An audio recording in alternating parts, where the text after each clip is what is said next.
नमस्कार दोस्तों, ये video editorial compilation for mains का पार्ट है। आप प्लेलिस्ट में जाके एडिटोरियल की वीडियोस पेपर वाइज और टॉपिक वाइज देख सकते हो। और अगर आप दिसंबर 2019 के बाद की वीडियोस को देखना चाहते हो तो वीडियो के नीचे मौजूद ज्वाइन बटन की सहायता से आप मेंबरशिप को ज्वाइन कर सकते हो। चलिए डिस्कशन स्टार्ट करते हैं। आप जीएस पेपर 2 के इस टॉपिक से आर्टिकल को रिलेट कर सकते हो। क्या कंटेस्ट है? नेशनल हाईवे के ऊपर तमिलनाडु के तिरुपुर में एक बस एक्सीडेंट में 19 पैसेंजर्स की जान चली गई। देखो, वैसे तो मोटर व्हीकल एक्ट में अब अमेंडमेंट हो चुका है और व्हीकल सेफ्टी के लिए नए इंजीनियरिंग स्टैंडर्ड्स को भी अपना लिया गया है, बट सड़कों पर एक्सीडेंट का जो खतरा है वो कम होने के बजाय बढ़ता जा रहा है। इसके पीछे एक जो मेन रीजन रिस्पॉन्सिबल है वो है इन्फोर्समेंट, क्योंकि एक्ट तो बन चुका है, अब इन्फोर्समेंट की जो जिम्मेदारी है वो स्टेट गवर्नमेंट की है। बट देखो, स्टेट गवर्नमेंट्स ने इस इशू पर उदासीनता का रवैया अपनाया हुआ है। ब्यूरोक्रेसी जो है वो भी अपनी ड्यूटी में कोताही बरती है और सेफ्टी लॉज को इग्नोर करती है, लेकिन इसकी कीमत जो चुकानी पड़ती है वो विक्टिम्स की फैमिली को चुकानी पड़ती है। अकेले 2018 में हमारे देश में 1,51,417 लोगों की जानें चली गई एक्सीडेंट्स की वजह से। कुछ एक्सपर्ट्स का मानना है ये जो आंकड़ा है काफ़ी अंडर रिपोर्टेड है। बहुत सारे एक्सीडेंट्स ऐसे होते हैं जिनकी तो रिपोर्टिंग हो ही नहीं पाती। देखो, यूएन सस्टेनेबल डेवलपमेंट गोल्स में एक टारगेट भी है कि 2030 से पहले हमें रोड एक्सीडेंट्स से होने वाली डेथ्स को आधा करना है। और अभी हाल ही में 3rd global ministerial conference on road safety organise हुई थी स्टॉकहोम में। इस टारगेट को रीइटरेट किया गया, यानी दोहराया गया हमारे union transport minister Nitin Gadkari के द्वारा। देखो, रोड एक्सीडेंट्स की वजह से जो डेथ्स होती हैं उनसे देश की इकोनॉमी को भी काफ़ी नुकसान होता है। ना सिर्फ विक्टिम्स की फैमिली को नुकसान होता है, काफ़ी बार तो देखो ऐसा होता है जिन विक्टिम्स की डेथ होती है वो अकेले कमाने वाले होते हैं, फैमिली में लॉस ऑफ इनकम होता है और कमाने वाले की डेथ के बाद इनकम का कोई और सोर्स अवेलेबल नहीं होता फैमिली के पास। फैमिली को बहुत बुरे हालात से गुजरना पड़ता है। ना सिर्फ फैमिली अपने किसी बेहद करीबी को खो देती है, बल्कि ट्रामा आगे स्टार्ट होता है। देश की इकोनॉमी को इस प्रकार से नुकसान होता है क्योंकि ज़्यादातर रोड एक्सीडेंट्स की वजह से जो डेथ होती है उनकी एज 18 से 45 साल के बीच में होती है। ये देखो, वर्किंग एज पॉपुलेशन है, तो हम हमारा ह्यूमन रिसोर्स खो रहे हैं रोड एक्सीडेंट्स की वजह से। और देखो, ऐसा नहीं है कि सरकार ने कुछ किया नहीं है रोड एक्सीडेंट्स को रोकने के लिए। जैसा हमने डिस्कस किया, मोटर व्हीकल एक्ट में अमेंडमेंट हो चुका है। ट्रैफिक ऑफेंसेस के लिए जो पेनल्टीज हैं, फाइन है, उसमें भी काफ़ी इजाफा कर दिया गया है।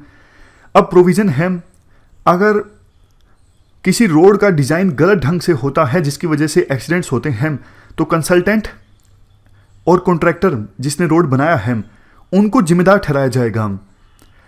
जो हमारे ट्रांसपोर्ट मिनिस्टर हैं गडकरी, उन्होंने ब्लैक स्पॉट्स को रिमूव करने पर काफ़ी फोकस किया है। ब्लैक स्पॉट्स देखो, हाईवे पर या फिर दूसरे रोड्स पर वो स्पॉट्स होते हैं जिन पर एक्सीडेंट्स की जो संभावना है काफ़ी ज़्यादा होती है और पास्ट ट्रैक रिकॉर्ड बताता है वहाँ पर बहुत ज़्यादा एक्सीडेंट्स हुए हैं। तो ऐसे ब्लैक स्पॉट्स को रिमूव करने पर काफ़ी ध्यान दिया गया है गडकरी के द्वारा। एक अनुमान के अनुसार अगर हम आने वाले 10 सालों में रोड एक्सीडेंट्स से होने वाली डेथ्स को आधा करना चाहते हैं तो हमें $109 बिलियन इन्वेस्ट करने की आवश्यकता है। अब बात करते हैं सजेशंस की। देखो, सबसे पहला तो सजेशन यही है,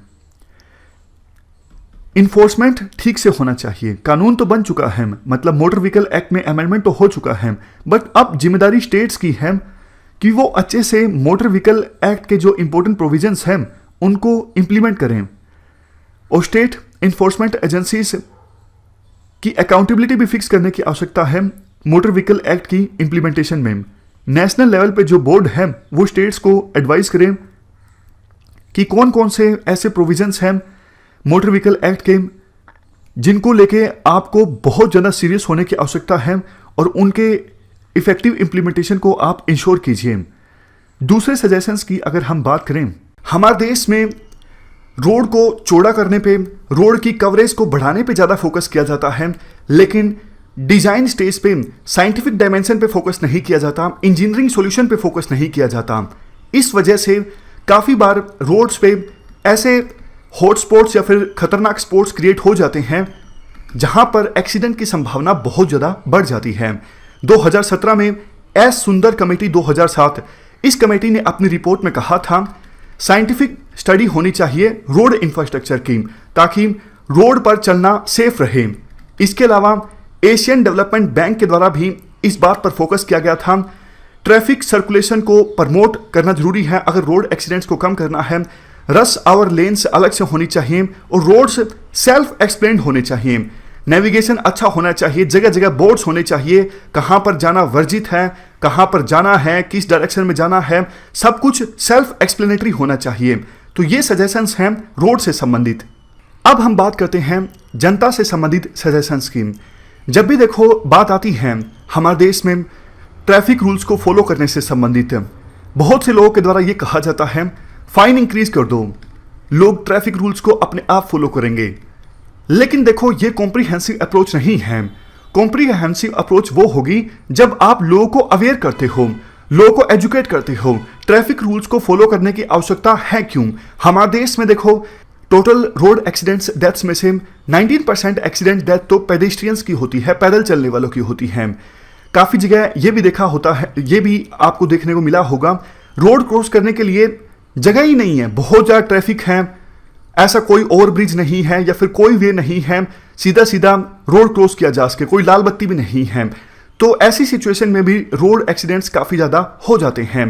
और पेडेस्ट्रियंस के लिए अलग से जो फुटपाथ होता है वहाँ पे तो एंक्रोचमेंट यानी अतिक्रमण देखने को मिलता है, वहाँ पे भी गाड़ियाँ खड़ी मिलती हैं या फिर वेंडर्स मिलते हैं, तो पैदल चलने वाला कहाँ चले। अब हम गवर्नमेंट से संबंधित सजेशंस की बात करते हैं। KS राधाकृष्णन पैनल के द्वारा कहा गया था देखो जीरो टॉलरेंस होनी चाहिए। अगर कोई शराब पीकर गाड़ी चलाता है या फिर बहुत ज़्यादा स्पीड में गाड़ी चला रहा है तो इस प्रकार के ऑफेंसेस में जीरो टॉलरेंस की पॉलिसी सरकार की होनी चाहिए। और ड्राइविंग लाइसेंस इशू करते वक्त भी एक रोबस्ट मैकेनिज्म होना चाहिए। अभी फिलहाल कोई भी ड्राइविंग लाइसेंस ले लेता है, कोई बहुत ज़्यादा रोबस्ट मैकेनिज्म है नहीं लाइसेंस प्राप्त करने के लिए। KS राधाकृष्णन पैनल के द्वारा यह भी कहा गया एक good transport and national fleet policy को इंप्लीमेंट किए जाने की आवश्यकता है ताकि पैसेंजर व्हीकल्स पे ट्रैफिक बर्डन को कम किया जा सके। इसके बाद बात करते हैं S सुंदर कमेटी की। इस कमेटी के द्वारा कहा गया था अलग से एक directorate of road safety and traffic management को इस्टेब्लिश किए जाने की आवश्यकता है बदलते रोड सेफ्टी सिनेरियोज में। देखो नेशनल लेवल पे एक एजेंसी तो होनी ही चाहिए जिसकी जवाबदेही तय की जा सके।